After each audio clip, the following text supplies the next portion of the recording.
Hello, everyone, and welcome to episode 17 of the Save Point podcast. I am Dan, joined here by Steve and Jesus. How are you guys doing today? I'm doing great. I just woke up. That was a long, dramatic pause for some reason. We don't know who to, which one of us should answer you first because we're not in the same room. So we get dramatic. We don't have the. Yeah, I did like the dramatic pause though. That was kind of nice though. So, once again, like I said, welcome to the Same Point podcast. It's episode 17. We're going to be talking about some Red Dead Redemption 2 and some Fallout 76. Yes. Considering Fallout 76 gets released next Wednesday, which is kind of weird, but we'll get into that. Once again, join our Discord. If you're downloading us from somewhere, just go to that link, go to that place where you downloaded us, and that link for our Discord will be right there. We'd love to have you join us. Talk about games, talk about music, talk about really anything nerd culture, whatever. Is that still a thing to say, nerd culture? Yeah, I think cool. That's okay. It's fine. Yeah. It's a mix between that and pop culture. Yeah, okay. If you're obsessed over it, then it's nerd culture. I noticed that somebody gave away a bunch of games on our Discord as well. Looks like their Humble Bundle, they had a bunch of extras and just gave them out. So if you want free games, come check us out. Yeah, he kind of just posted saying he's not going to download them. So just take them for that. So so you can get some free shit too. Pretty cool. So join our Discord. Like I said, if you're listening to us, just go to that place where you downloaded us. You found our episode, and I guarantee you that link's going to be right there. So let's get into what we always start out with. Jesus, what have you been playing? Sadly, nothing. Work's been hectic. Holiday season's coming up, so. Okay, next, Steve, what have you been playing? Oh no! Just kidding. Sorry, go ahead, Jesus. Sorry about that. No, well, I can't really say much. I've honestly been getting home from work and just kind of just relaxing with people playing games and just watching the Red Dead and Fallout and hearing people's thoughts on it. So you've been watching a lot of gameplay and stuff? I've been watching a lot of gameplay. All right, cool. And it looks fun. But I've seen some of the, as far as Fallout, I can see some of the concerns people are having. But we'll talk about that when the time comes. Awesome. What about you, Steve? What have you been playing? I've been playing mostly Red Dead Redemption 2 and a little bit of the Fallout beta, what I can of it. And sorry, I got a text from my wife, and the kids are sick upstairs, so I'm being interrupted, but that's okay. Everything is going fine. Sorry, it's another text. You choose between your kids or the save point. Come on, Steve. Bye. I'm only kidding. Sorry. Oh no, if he does the right save point, just load it back up and make sure he does it again right. Oh, I'm gonna fix all of this in post to make me sound like a hero. Okay. So I've been playing a whole lot of Red Dead Redemption 2 and a little bit of the Fallout beta, not as much as I wish that I could. And then I played two other smaller games that came out on the Xbox Game Pass, Observer and Hello Neighbor. I played both of those for a few minutes. Observer's cool. It's like a very atmospheric, cyberpunky, like you're a detective looking for something. You go into it's not very open world, but like you go into like crime scenes and you investigate things. You have these two different scanners. You have like an electronic scanner and like a biological scanner, and you try and figure things out. It's narrated by Rutger Hauer, which is pretty interesting. He's got like this grizzled detective the whole time, which is kind of neat. And then Hello Neighbor, I saw the plushies before I knew it was a game, so that was kind of weird. My local GameStop, all the GameStops have turned into like half games, half collectibles because they were bought out by ThinkGeek, I think. And so I noticed like this weird looking dude with like a spiral on his chin, and I was like, what is this all about? Hello Neighbor, like what is this? And then I saw that online it was a game. I was like, all right, whatever. It's something that the new cool kids are playing, I guess. And so when it came out for the Game Pass, I was like, I'll download this and see what all the fuss is about. And it's an interesting game. You're a kid breaking into this dude's house because you think maybe he's killed somebody.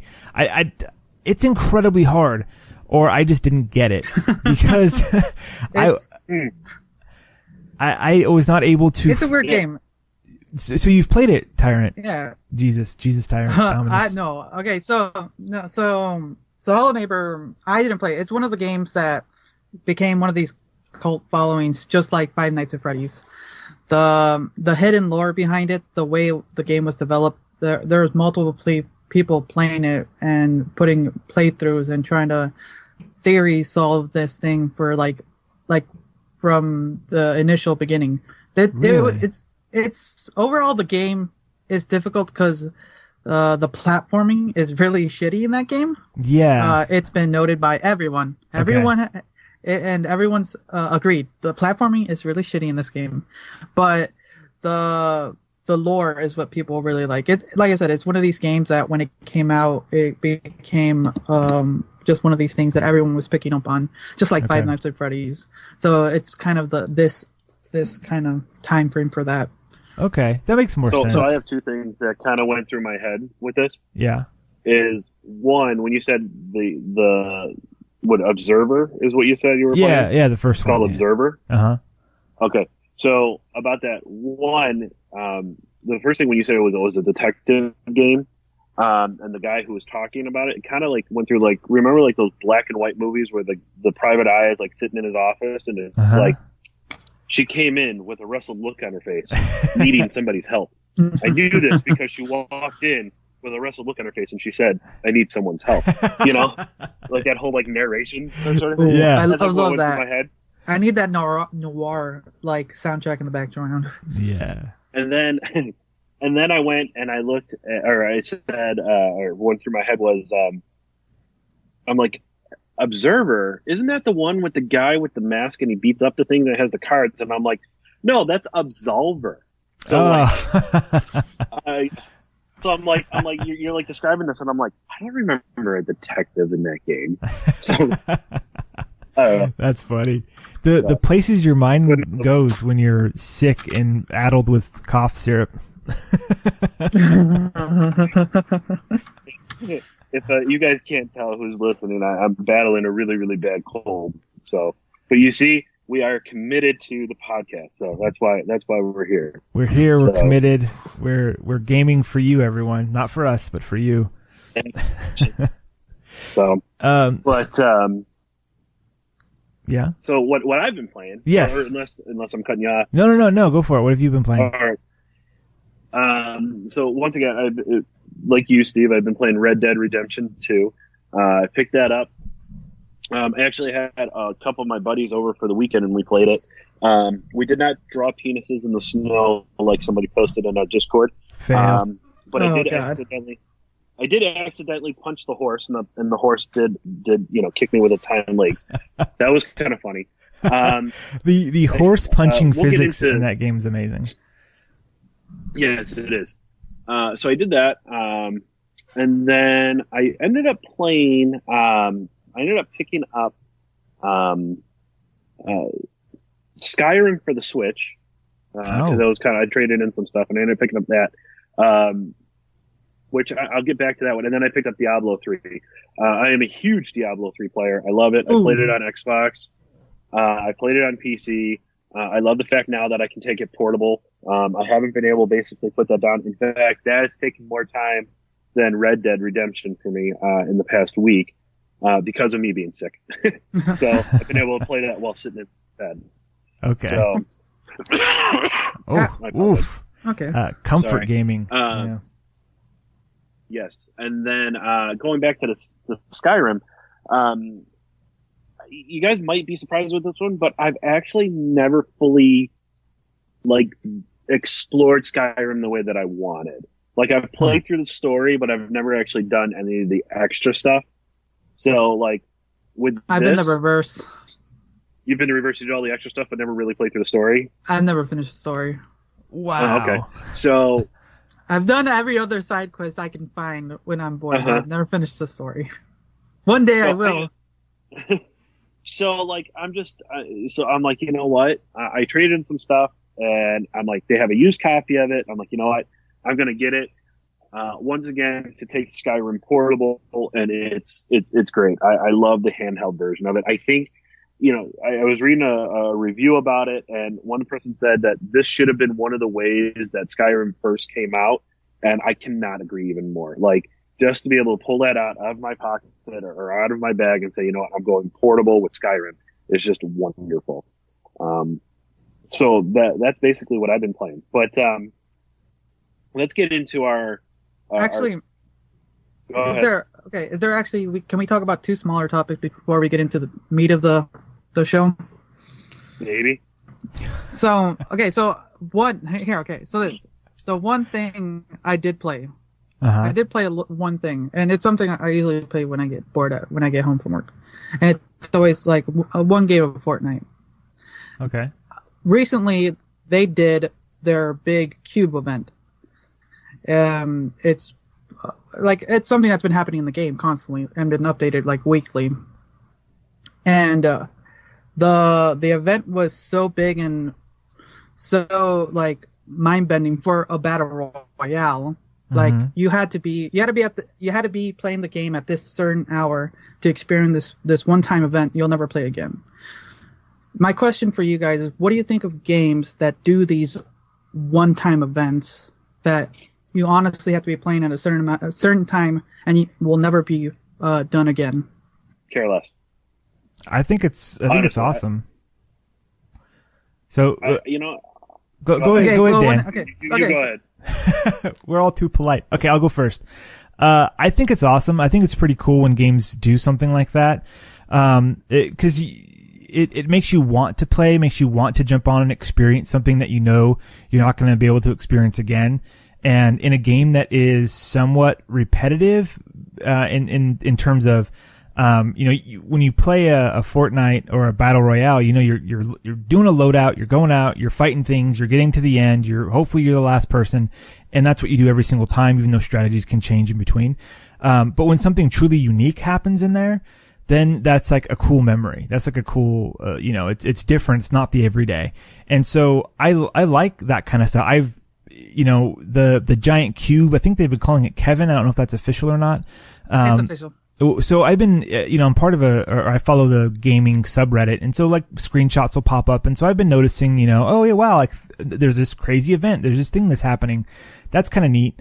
It doesn't make me want to play the game. It's something for people that are already invested in it.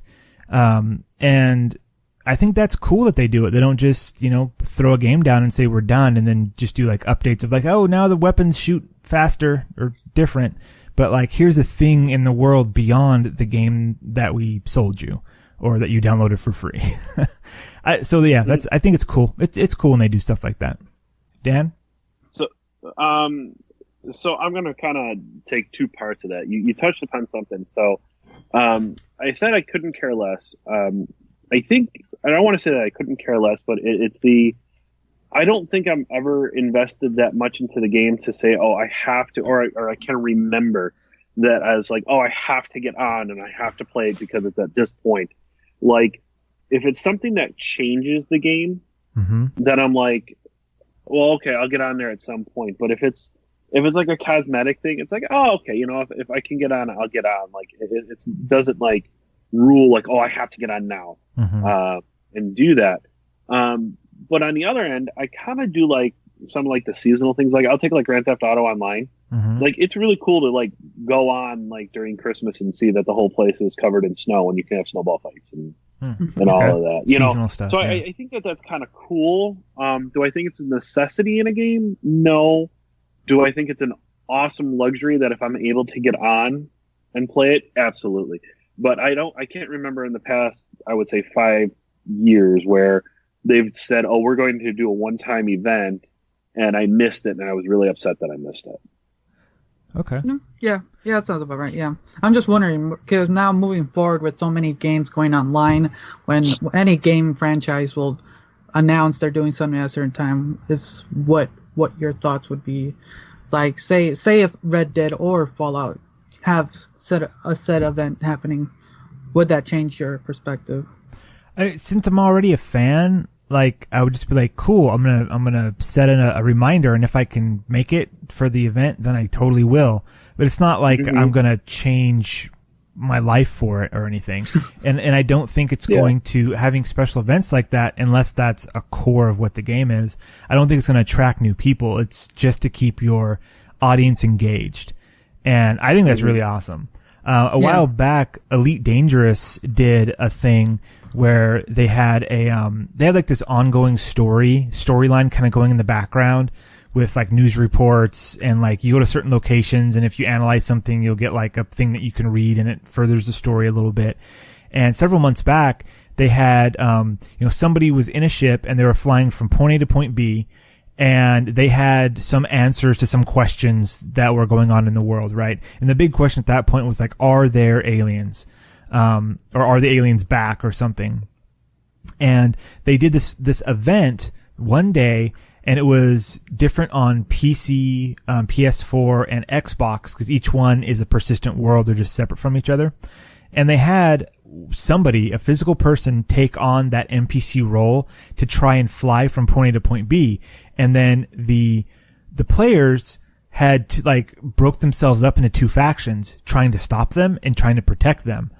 And the nature of the game is you make these jumps, these frame shift drive jumps from star to star, from system to system. And so, people were gathering at these main hub points to like help defend or help fight. It was this huge event, where they're like, let's try and stop this person, or let's try and let them through. And it changed the course of the game, because the person ended up getting stopped. And I believe they used the PC version as like the official lore version. And they, Commander, and this is great, Commander Harry Potter took them down. Cause that's cool. Yeah, that's cool. Your commander name can be anything. So it was funny because the same person, on the like official forums has a different name. And so they used that other name, which was more unique, and I forget what it is, in all of their like official material, because then that person is now written into the lore of the world of like, then this commander, took out, found and shot down this other person to stop them from getting from point A to point B.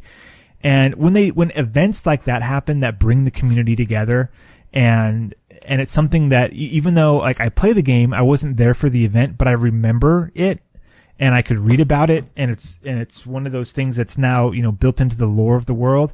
I think that's exceptional. That is really cool.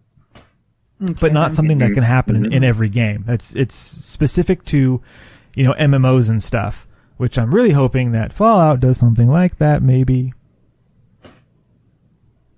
Possibly. Hopefully. That would be cool. So, okay. So, I think we're going to get into Red Dead Redemption now? Yeah. Sound good? Yeah. That sounds good, boy. Huh? That sounds good, boy. That sounds good. So, like I said, I'll kind of start this off. I picked it up, obviously, last Friday when it came out, and I didn't get a chance to play it until like late Friday night because I had to work my normal job, so my real life job. Not this. So I went in, and the first thing that struck me was how it looked, the graphics wise. So without giving too much spoilers, you open up and you're in the middle of winter, with the caravan that you have. And the way that they told it, and Steve, I don't know if you agree with this, I kind of felt cold. Like I was there, like I could feel how cold they were, with the snow blowing and the blizzard, and then them going through it. And then, like the way that he walked and he had to trudge through the snow and all of that. And then obviously that's kind of like the precursor, the tutorial of the game to kind of learn controls and all of that. But I thought it was really interesting. Like, I felt I was transformed or brought into that world. I felt like a cowboy, with that. Now, as far as the story goes, I'm extremely engaged in the story. I think the story has started out really, really good. The only gripe that I have right now, my initial thought is that a lot of this stuff seems very busy. Busy how? You know, like it's very, you know, to go and pick up and have to like eat food, you know, or sit there and drink coffee, you know, what is it?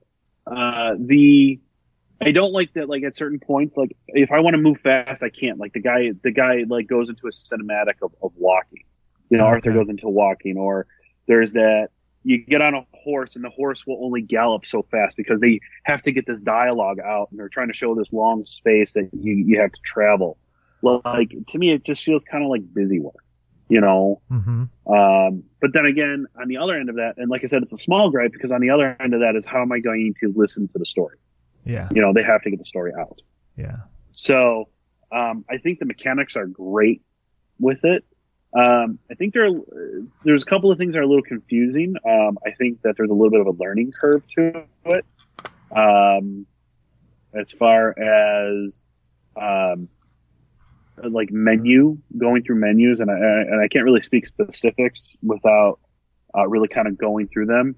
But it took me a little bit to kind of get, okay, this is my bearings. This is what I got to do. This is where I can go and get ammo. This is where I can go and get food. You know what I'm saying? So I think it was, but you know, once I kind of got the hang of that, I was really, really happy. And that got and I think I kind of figured that out like when I bought my first horse. And I was able to, okay, I can customize the horse and all of that. And I was like, oh, okay, I like this. And I think that that's what it is. I'm still playing it. Obviously, I haven't finished it, but I am just having a blast with it. I cannot wait to be an outlaw online, though. Like, I just cannot wait. How far into the game are you? Which chapter are you on? Do you know? I think I just started chapter 3. Okay. Yeah. Really close to chapter 3. Okay. So, I think. Can I tell you one funny thing that I did though too? Yeah, please. So there is, like I love the thought detail into this. Like I'm going to tell you two things. When they said that everything that you do affects everything, they are serious. So like I shot a guy, okay, who was because he saw me do a crime and I shot him. He fell off his horse and the horse kept going and I'm like, I can't catch this horse. So I shot the horse. Okay. And the horse. Damn. You know? Yeah. Like, I mean, it's like, okay, that wasn't it. Like there was another guy that I did another crime. I'm a bad man. I do a lot of crimes in that game. I had like a $300 bounty on me, like at the beginning of the game. Wow. Rockstar just does it. Just brings the bad out of people. But I saved this and I'll see if I can't try to post it to you guys. So once again, the guy saw me doing a crime and I'm trying to get him and I took out my bow and the guy's just going like way far down and I'm just like, let me see if I can actually hit him. And I'm like, and it's like, all you hear is, and he falls. But he was like way down the screen. So I thought that was really, really cool. And then the other thing that I did, and I thought that was really kind of funny was, there's this one early in the game, and this is not a spoiler, so don't think it is. They basically put some dynamite under the railroad tracks. Okay. And I'm like, you know what? I want to see if I have to actually wait for the story or if I can just blow up the bridge. So like I went far back and I shot the dynamite and the dynamite it exploded, but then I killed the guy that was standing right next to it. And I'm like, oh, I failed the mission. I killed one of my allies. Okay, I get it. But it worked. That's awesome. Yeah, it worked. Like the thought process worked. You know, like in some games, it's like, oh, let me do this, and then it just doesn't. So you got to kind of like make your own fun out of it. Like this one, it's like if you think you can do it, you probably can do it. You're probably going to get the result you're looking for. The consequence from it, though, is going to be something different. But like I said, I'm having a great time with it. It's such a big game. Like I didn't realize how big it is, but it is huge. But I'm looking forward to the online. I want to be an outlaw. I want to be online. I want to be an outlaw. I want to rob banks with my gang and do train heists and be bad guys. Let's Steve, be bad guys.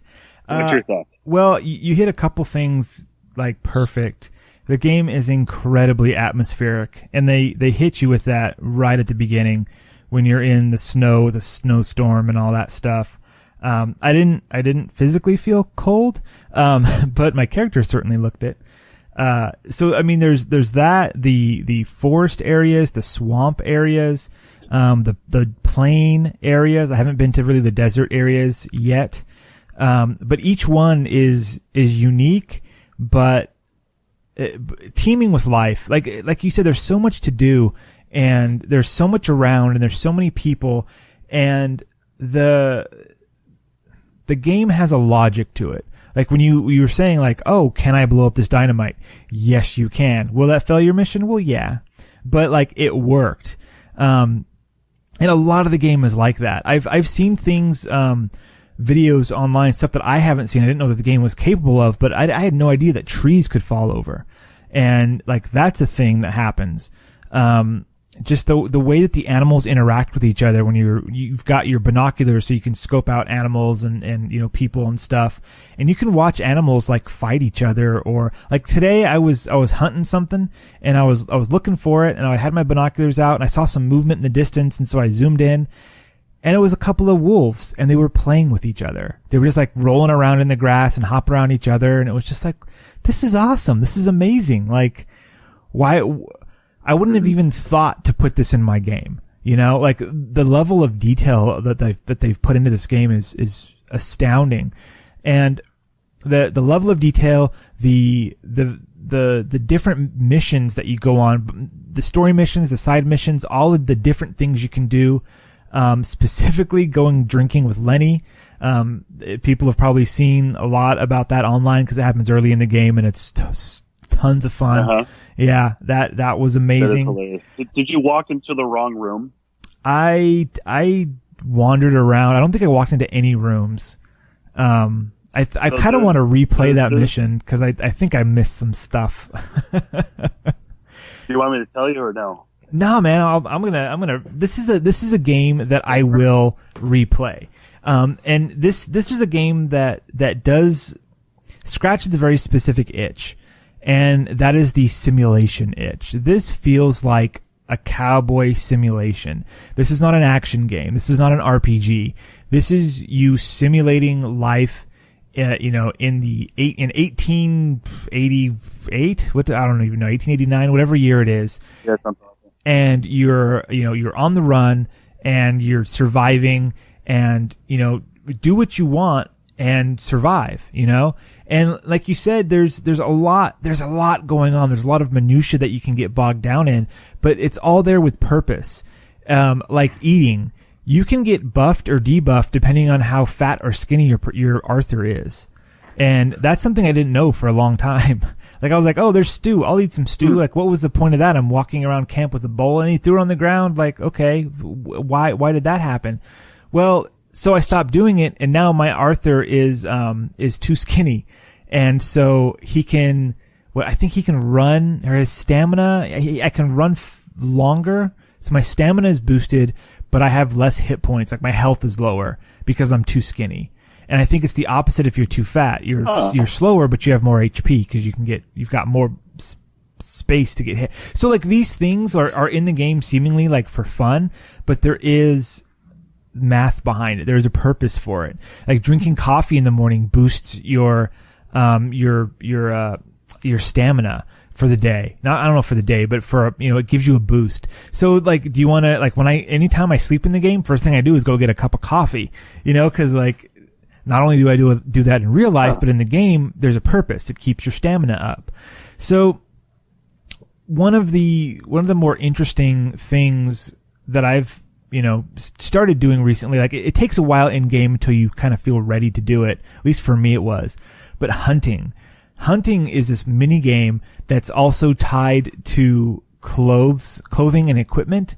And so, I've been getting into that. I've been doing a lot of hunting recently, going after the legendary creatures. And it's a whole lot of fun. It's different. It's not like, running around shooting, robbing trains. It is walking slowly through a forest, waiting for animals, and making sure your scent isn't going downwind, because you do have scent in the game, that you can take care of by going to a bath, paying 50 cents, and having a nice lady wash your bits, which is great. That's a great bit of fun there. I don't know if did you notice that, speaking of that, is that when they say, oh, here, let me wash your arm, she still goes down by your crotch? Yes. Yes. It's amazing. So, and I like how there's... I didn't know that, like, that gives you buffs and debuffs. So that kind of makes sense now of, okay, why would I go and eat? Why would I go and drink coffee? Yeah. I didn't know that. So you telling me that is something new. The more you know now. Yeah, and there's and there's and the game, like you said, you're in chapter 3, and I think it's around chapter 3 that the game felt like ready to open up, because the game keeps like unlocking and teaching you new things. Here's how to hunt. Mm-hmm. Here's how you bring stuff back to your camp and you spend money, and here's how you upgrade the camp, and here's how you go and buy guns. Then you can clean guns and you can modify your guns. Here, how you do the thing with the horse and the saddles, and there's like all of these little bits that gives you like one bit at a time as the story's going, and then eventually you unlock everything. And I don't even know if I've truly unlocked everything. I'm at the third campsite now, and like I was digging through the menus looking at information, and it goes, you have discovered 2 out of 6 gangs. And I was like, there's 4 more gangs out in this world? Like, what? Oh. Yeah. And the O'Driscolls and then the Lemoyne Raiders. Those are the only 2 that I've come across. Apparently there's 4 more. I had no idea. So this game is massive, not only in square miles, but in depth. It is an in-depth game. It's a game that you can sit down and live in for a while. And that's what I've been doing. Been playing far too late, just living in this world. And it's been great. But before I stop and let other people talk, so on our Discord, like the second day I had this game, I had a thing happen to me, so I typed it up. I posted on the Discord. I'm going to read it now. Oh, this was hilarious! I remember reading this. Oh my god, this was hilarious. I ran head on to another person riding a horse, collided. Both horses went down. I went flying off. Then the horses popped up. The other rider got on, yelled at me, and ran right into the nearby train tracks and was hit by a train. Horse went flying and the dude disappeared. I couldn't find his body, but I did find his hat, so I put it on. 10 out of 10. and this is like, this is just something that happened in the game just by playing. I was riding and like, you're busting ass down a trail and a guy was coming right at me and I veered to the right and he veered to the left and we just collided. And there's Euphoria engine, like the thing they use for the horses and people to walk, like they just collided, man. And then I thought it was great. Like I thought like the horses would be dead. Like we went running at each other like 30 miles an hour, but the horses got up, health was low, and the dude yelled at me. And like there's this other mission later on where you have to ride a donkey. And so you're like this badass cowboy on this little donkey and you're riding it. And as you ride by other people, they laugh at you and like make fun of you. And like there's so much to this game, so much minutia. This game will be around for a very, very long time. And they haven't announced DLC or online plans yet. And that's just like this game online, if it's just the same, but online with more people, that sounds like a really good idea. That also sounded like a really good idea for Fallout. Huh. Yeah. Well, before we get into Fallout, I do have to say I was riding on a horse and I got clotheslined by a tree. So, ouch! I literally got clotheslined and I got thrown off. So yes, so the little minutia details are perfect. But speaking of online play. We'll get into the Fallout 76. So, I'm sorry. Hold on. Before we get there, we haven't heard from Jesus in a while. You said you've been watching a lot of gameplay. What are your thoughts on Red Dead Redemption 2 from what you've seen? Oh yeah. Okay, so wait a minute. Jesus is here? Yeah, he's here. Yes, I'm here. Yeah, I'm always here in your hearts. In my In our hearts and minds. Exactly. Anyways, so no, I'm sorry, Jesus. Go right ahead. yeah, that's fine. I have I have Red Dead sitting in the wrapper right now next to me, sadly. But Oh, so sad. I need it, like you guys said, it's a game you guys kind of have to sit down and play, right? Yeah. And kind of put some time into it. Mm-hmm. But I've seen a dozen people playing it with, and seeing their interpretations and their personalities input. Like, no matter who plays it, everyone gets something different from it, and I love that. Like I've seen the intro so many times, I haven't tired of it. I just love everyone's different take and everyone's different reaction, and like the moment I start my game, I know what's gonna happen, but I think I'll personally feel something like you guys have. The game is so vast that every playthrough I've seen, every live stream I've watched, everyone's somewhere different. Everyone's doing some random shenanigans. Everyone has a different goal in mind. Mm-hmm. It's a wonderful game. It's a very entertaining game to the audience. Like, for anyone who can't play it like immediately, like, no matter what personality out there you're watching, they can put their own spin on the character and, just have fun with it. And it's a very engrossing game, and just like you said, this is a game that's going to be out there for a very long time. And I'm looking forward to it. It's hilarious, and for some reason I really like the hat meme that came out of it. Like that, I don't know why no one can keep their hat on. Ridiculous. Like, come on, it was a fun meme. I don't know if they patched that yet, but that it was just fun. It's fun. I can't wait to play it. Like, no matter how many people I've watched start it or where part of the story they're in, I've enjoyed their take, and I can't wait to do it my way. I do have to say one more thing about this is that you were talking about, they fixed that whole hat thing where the hat falls off.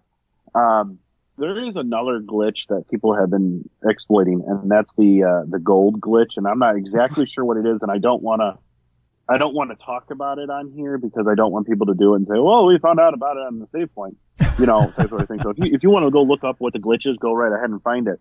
But I had a friend that texted me. He's like, "You playing Red Dead?" And I'm like, "Yeah." He's like, "Have you done the gold glitch?" And I'm like, "No." He's like, "Well, I've gotten so much in like the past hour." I'm thinking, if the game was kind of shitty, I'd have been like, "Yeah, absolutely. Let me go and do this. Make the game easier. Let me get through it to say I beat it and be done with it." But with how much I am actually enjoying the game, it's like I want to experience it the right way. I don't want to cheese the game, type sort of thing. So I really do hope that they do kind of fix that, and I think that they are, or if they already have. Well, so they might have. It might be. I don't think the patches. I saw recently that there's a patch is coming out.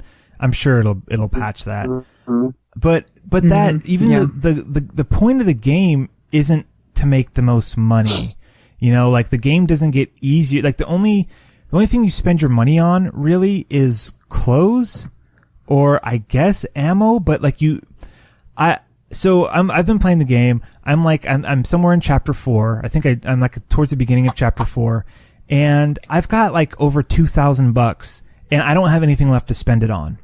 I'm not like, if I had, if I did the gold glitch and if I had like $40,000 or whatever, like, that's fine. I would still be playing the same game that I'm playing now. Right? Like, the fun, money in that game does not unlock the fun. So if you want, like, to me, it's like, you want to do the gold glitch? Fine. It's not going to do much for you. It might make things slightly easier. Maybe you can afford, a really nice horse, a little bit sooner.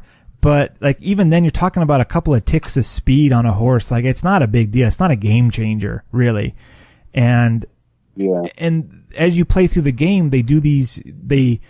bit by bit, they force like the big things on you, like the train heist, bank robbery, stealing stuff from people's houses. Like you do these things through the course of the game, and that gives you enough money to do what you want. I fully upgraded the camp as far as I can. I buy whatever clothes I want to. I have the guns that I have, and I'm not like, I didn't go to the gun store and like, oh, I need to buy every single one. Like I found a couple that I like, and I'm just using those because I like them. I don't think money is a big deal in that game. So, I mean, there's a couple of, like, the gold bars, like, it's a gold bar glitch is what it is. You duplicate gold bars, a certain way. But the gold bars themselves are worth $500 each, and they're scattered all over the game. So if you want to, like, look up where those places were, there's one right by, the first camp that you're at. After you get out of the snow. I got that one. And then there's one, like, this crashed train that's like difficult to get to. But if you get to that one, there's a couple of gold bars in there too. And like, that'll set you up. You don't need much more than that. So yeah, I'm sure they'll patch it. But even if they don't, even if they left it alone, it's not going to change or ruin the game for anyone. It'll make it slightly easier for some people. So if you're going to go through the trouble of the process you have to go through to actually do it, then it's fine, whatever. Anyways, my 2 cents. Okay. My 2 gold bars. Cool. So, I think, do you guys have anything else to say about it, or do we want to move on to 76? Let's do 76. I'm just looking for my days off. Yeah. Okay. So, Like, that sounds good. So, what is it? The beta for Fallout 76 came out for Xbox, 2 weeks ago? Yeah, and then October everybody else 23rd. was able to, 23rd. And then people on PC and PlayStation were able to access it last week. Mm-hmm. And I believe that the 8th is the last day, which would be in 2 days from now, from us recording.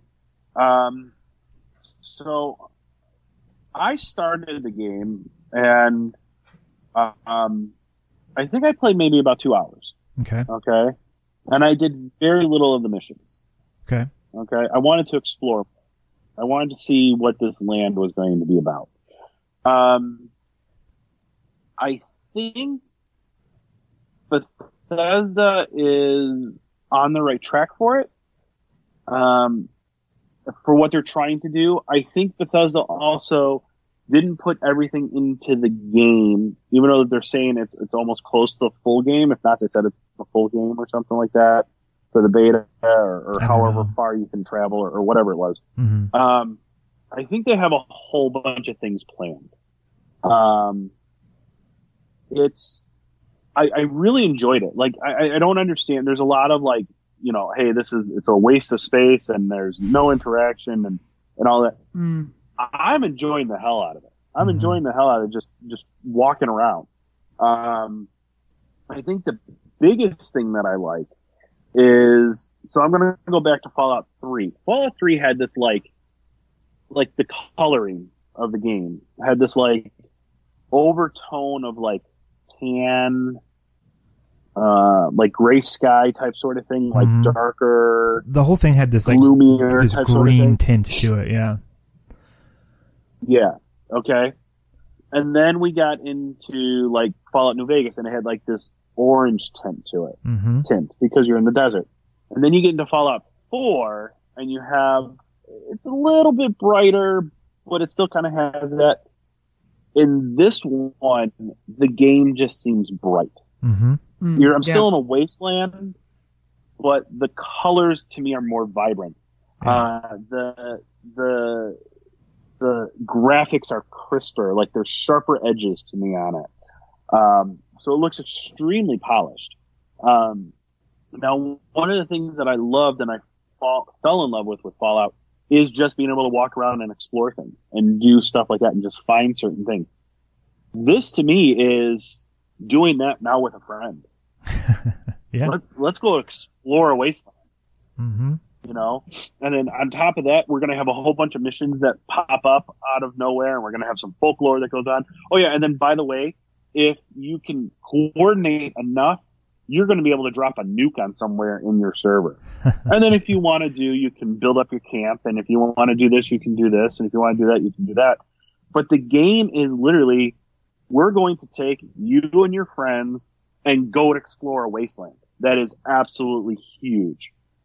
And I cannot wait. I stopped myself because I didn't want to find things. And then I didn't know if your stuff is going to carry over or whatever. Like, I can't wait to experience the whole thing on the 14th when everything opens for me and not just in beta form. So I ended up stopping myself for myself to enjoy it in a week from now. Cool. Okay, nice. So before Steve goes into this major talk, yes. So I'm gonna let him finish this off. So you said something there that really kind of clicked for me. Is like this game is going to be very enjoyable with your friends. If you are going to be this solo player, this game is going to be very dreadful. Like, you'll have fun in the beginning and trying to do some of the things, but there's only so much you can do and enjoy as a solo. Like, the fun things about Fallout games were that there were so many fun adventures you could do and things like that. And there are going to be some things you can do in the new Fallout. But the enjoyability for this one is going to be with your friends. You're going to need to really, like, coordinate to get the most out of it, to build your own stories. And that's what they're trying to do for this one. But we're just going to have to wait and see how it'll progress. There's going to be those diehards that are going to continue and make this their game. But it's... Yes. You really think that if you play this whole game by yourself that it's going to be bad? I've been seeing a lot of feedback, and it's missing that. Like, it is a wasteland. There's nobody there except NPCs. I mean, except the players. There's no NPCs, so there's nothing to interact. Like, the what makes Fallout really entertaining is all those fun characters you get to meet, all these really random things. Like, you have little story bits that you can find here and there and find out the stories by finding these audio logs and things like that. And one thing I've seen a lot is they kind of have to fix the respawns of some of the creatures, because you can be listening to an audio file when you cleared out a space, but as you're hearing it, sometimes the enemies respawn a bit too quickly, and then you have to be fighting while you're listening to audio log, and you have to be like, it's ridiculous, and then you just miss out on the story. They gotta kind of fix that. But they will. I mean, that's all patch stuff that they can do. That's all spawn points. But no, like, for me, I think if I don't know, I'm the type of player that, like, I'll enjoy Fallout, but if there's some content that will be more entertaining, like some of these bigger missions, like you have to, like, when trying to get the nuke code, you could possibly do that by yourself. It's gonna be difficult, no, but I'm not gonna be the player that kind of, like, grinds away to get the top gear, like, to do it. Like, there's gonna be people out there that they're gonna have teams and do it and get it ahead of me, and just kind of, because you can already see some of the griefing that's happening, and I've seen some players being griefers already. It's entertaining to watch, and interesting to see the revenge mechanic in action. But there's some.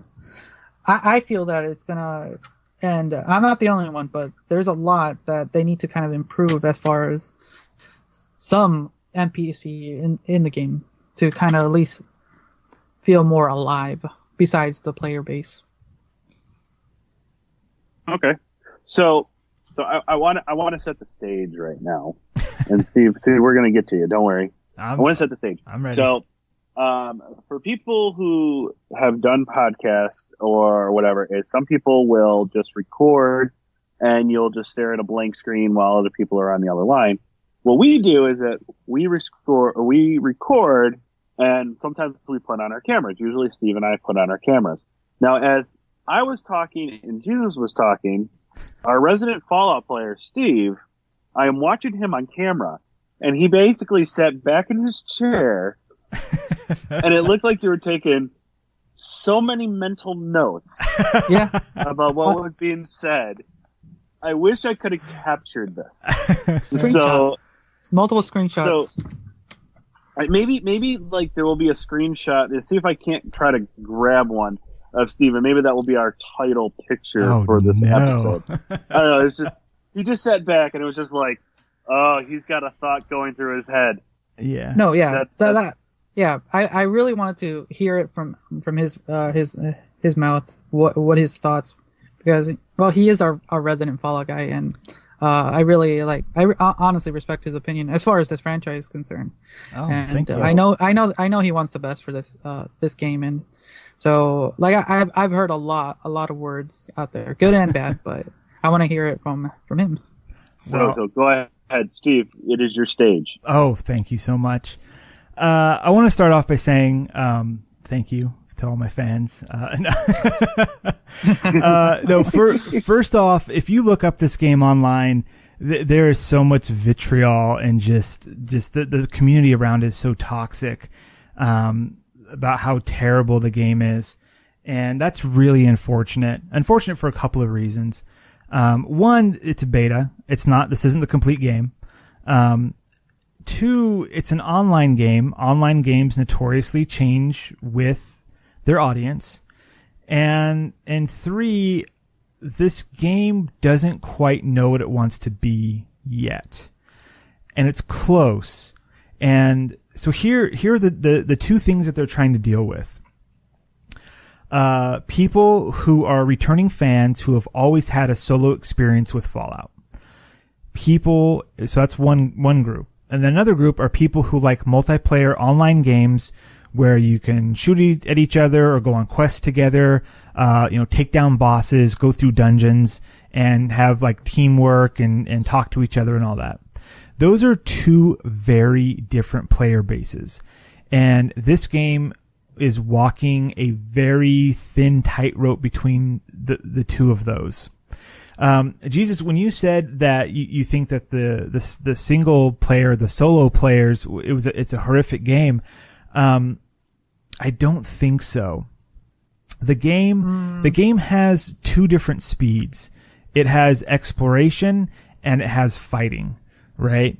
As a player so I went through the beta. I was only able to play a couple of hours spread out in a couple of different play sessions because kids and the weird, times and all that for the beta. But so I was like, all right, let's play this game. Let's get in here and see what it has to offer. And right away, it feels like the vibe that I get out of this game is an MMO vibe. It has that like vast open world. You see other people running around, but not really talking to each other. Everyone had their mics off, or I had a setting wrong, or I don't know what was going on, but I didn't hear anybody talk the entire time I was playing. And it's supposed to be like live mics, so maybe that's just a PC thing. Was it proximity mics? Yeah, I remember hearing somewhere. Yeah, proximity mics, Mm-hmm. and then if you're part of a team, then you can only hear your other teammates, I believe. But I didn't get a chance to do that. So you see a bunch of other people running around. Every now and then there'd be an emote, like a wave or whatever, and that's fine. So like, all right, let's just dive into this game and see what's there. And I kind of followed the main quest a little bit. And then I was like, this is a Fallout game. I really like base building. I'm going to dive into that a little bit. And so I did a little bit of that.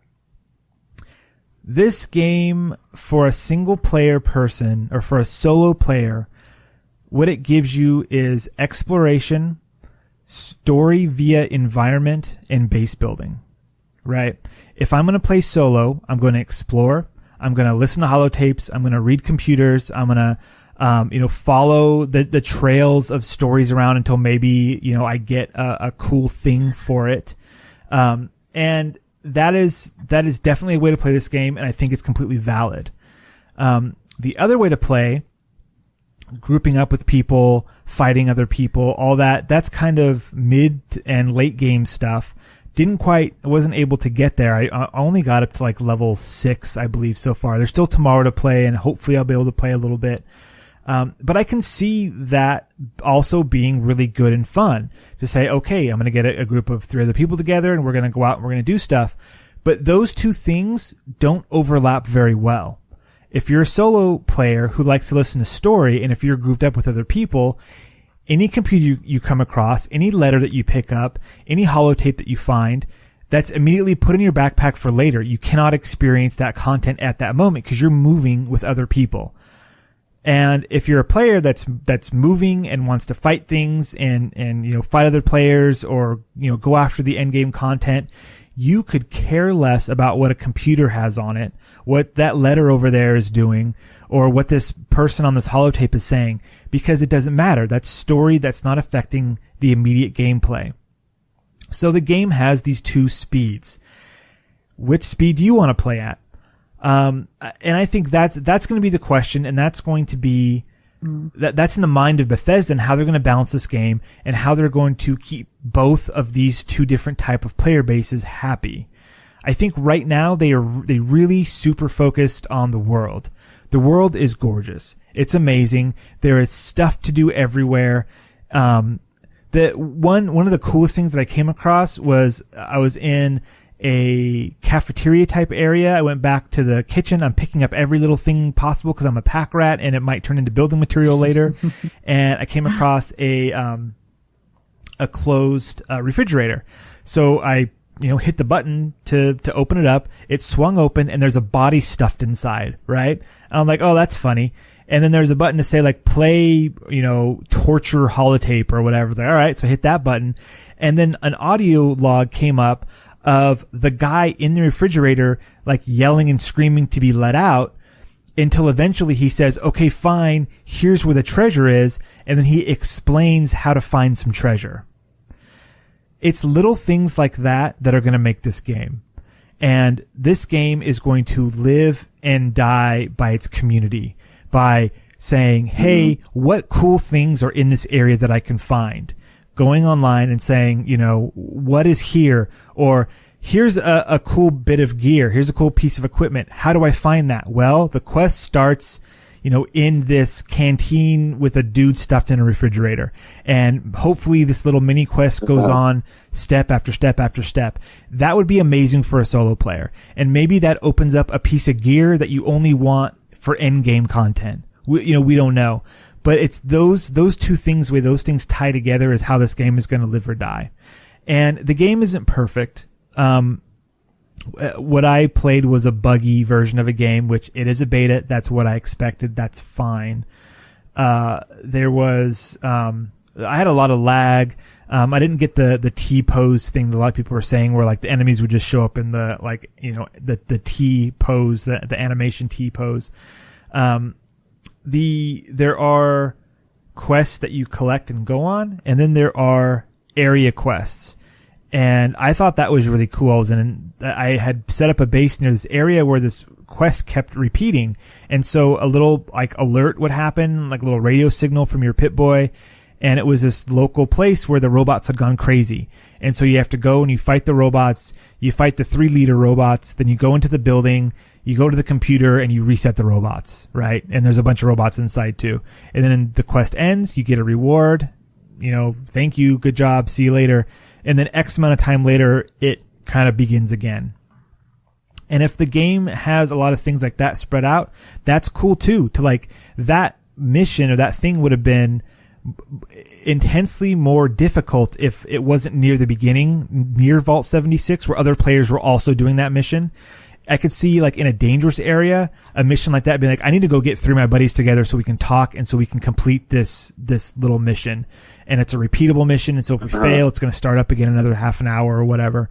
The game, it's so weird because it's not what I expected, but it's intriguing and I want to play more. And Dan, I think you're right where they're not showing all their cards up front. I think there's a lot of stuff in this game that they have not put in the beta. I think we're like a couple of builds behind on I think it's going to run smooth. I don't think there's going to be a problem with that. Todd Howard way back when said, hey, we have a bunch of levers in the background to adjust things on the fly. I 100% can see that happening. This will be a different game 2 weeks after launch, a different game a month after launch, and almost unrecognizable 6 months from now. It is going to move and tweak and change with the community, and I think that's beautiful. I think that's the way an online game should be. It should be a feedback loop, community to developer, back and forth until it's something that everybody's happy with. Right now it's very one-sided. It's, here is a semi-working version of this and that's what the fans have. And that's good and it's bad because it's putting a bad taste in a lot of people's mouths, which is unfortunate. But double-edged sword here, Bethesda needs this feedback to know how to tweak their game for such a large audience. So, if this is the type of game that I think you're on the fence about, wait 6 months. It'll be something different. It'll be a completely different game, I think. If you're super excited about it, jump on day one, but expect constant changes for the next couple of weeks. I think that's what it's going to be. I think by the holidays, by, the end of December, I think we'll finally have a stable game to play. I think it'll take that long. But I'm excited. I don't know if this made it sound like... Trees. And in-game Christmas trees. See, that's another thing. This is a game where I really hope they have yearly events. Like, I would imagine every time a piece of DLC drops, the DLC will open with like a one-time event. Like, I can 100% see an area like, something like the Brotherhood of Steel comes over, drops down, and they're like, we've just built this mini city, boom, in this area. And now it's a quest hub and it's unlocked, all this new stuff or whatever. But like them coming and landing and setting up will be like an event, like a 1 week long event. And then after that, that's it. Now it's just there. I could see them doing things like that to add content to the game and not just, now there's a cave here. Like, go explore it. Like that's not Bethesda's style. So. Yeah. I think I want to make one point, and then I'm going to ask you guys both a question. Yeah.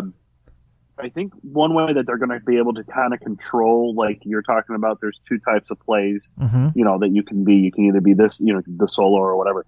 I think the way that they're trying to balance that is with the amount of players they're allowing on one server. For sure. I think that's their answer right now. So if you go into like a World of Warcraft, or if you go into like a Final Fantasy 14, another MMO, you have just hundreds of players in these things, and it's just so much. With this, it's supposed to be a wasteland. I think what you're going to start to see is you're going to start to see that tweak of how many players is not enough, but how many players is too much. And you're going to kind of see them play around with that. And once they kind of find that balance where it's the, every 3 or 4 minutes, I'm going to turn around and I'm going to see a pack of 4 people that are going to try to kill me. But I don't want to be walking around for 3 hours and I see half of a body because, it's got eaten by a deathclaw. You know what I'm saying? Yeah, I think they're going to.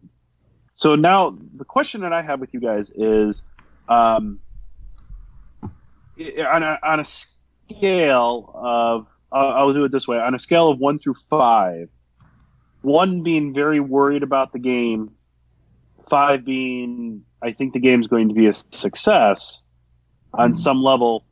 Where are you on the sphere between like 1 and 5 of after playing it? Do you think that they have a good foundation? And obviously there's always going to be tweaks. There's always going to be updates. There's going to be patches to things. So taking that kind of out of it, the experience that you have, is this going to be an experience that you want to, is this going to be a game that you want to experience and go through? Or is this kind of have you worried about possibly becoming stale? Okay, I'll go first.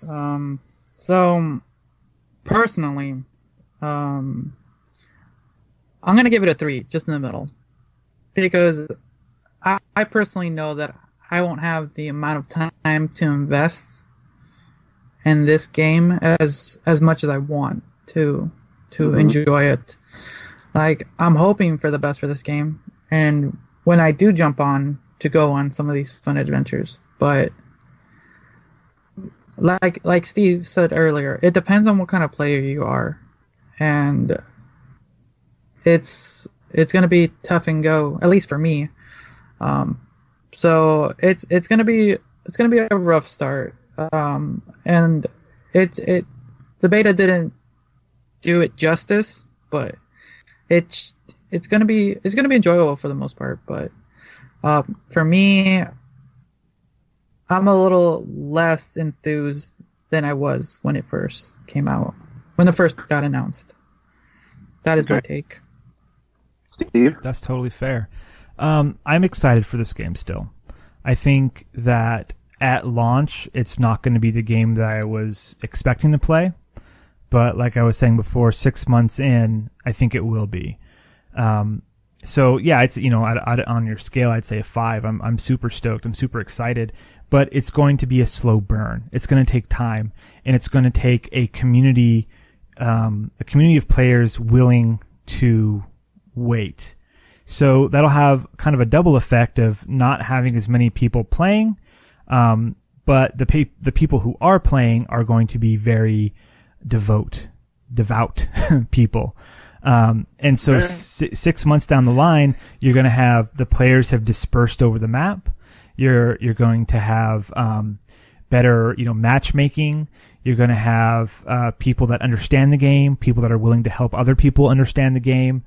Like I can totally see 6 months from now, packing up my camp, going as close to Vault 76 as I can, setting it down and just waiting out front for new players and handing them gear and saying, here, do you need help? Here's some stuff. Let's go adventuring because, I have done the things that I want to do. And now here is another gameplay loop that I can do. I can do solo play, I can do group play, and I can help people, right? That's totally viable. And on the flip side of help people, I can be a vicious murderer. And, there's a place for all of that in the game. It's just the balance of it, the community, and hopefully the community doesn't push back too far and then the game turns into something that nobody wants. Like you can't have the community design the game. It doesn't work that way. But it's good that Bethesda is listening, and they obviously have a plan. They've said over and over, this is the first time they're doing this kind of game, and so bear with them. And I think that shows, cause it feels like an old MMO. It kind of, parts of it reminded me of EverQuest. EverQuest. Okay. Of just like, what do I do now? That's such a good game. It was so much fun. But it was a game where it's like, there was not a lot of instructions. There was not a lot of hand holding like WoW did later, where it's like, look for the people with the big exclamation points. And now there's a little line on your map showing you exactly where to go. It was, who has quests? We need to ask other players to see if they figured it out. Like, hey, how'd you get that piece of armor? Well, let's go get that holotape from inside that refrigerator and I'll show you how to get there, And if that kind of community can come together, it'll be beautiful. And I think, there are enough Fallout fans out there that there will be a community like that. Just the size of it just really depends. And this might turn into the type of game where public servers are toxic and you want to go to a private server. You want to just hop on with your 20 friends that you've been, or this server that you've been whitelisted on because, you know somebody. And that might turn into where the game lives. Maybe it'll turn into, different server types. Like here's a PvP versus here's a PvE server. Like they might do that. They might turn it off and say like, hey, there's a huge chunk of our fans who just want to solo play. We want to still have, options for them to trade and to go on quests together. But let's turn PvP off. Maybe there'll be a huge chunk of people that just say, hey, we just don't want this feature. Who knows? And that's why I say 6 months from now, it'll be a different game. But I'm excited for that. I'm excited to see what it turns into. I'm excited to be part of it. And I'll be there day one, emerging from Vault 76, ready to see just where it goes. I tend to be on your side, Steve, with this one. I remember playing Fallout 3. Now, Fallout 3 was my first Fallout I ever played. Like I said, I never was a big PC gamer. I never had the PC to play games. Consoles were always easier for me, and obviously the first two weren't on consoles. So, in fact, I didn't even know what a Fallout game was until in a previous life, I was a DJ for a radio and kind of a host of a podcast before this one. And we were talking about it. And two of the guys that were on there were talking about Game of the Year awards. And they kept talking about Fallout 3. I'm like, I've never played this game. I have no idea what you're talking about. I've heard of it. It just never was on my radar. So then they're like, well,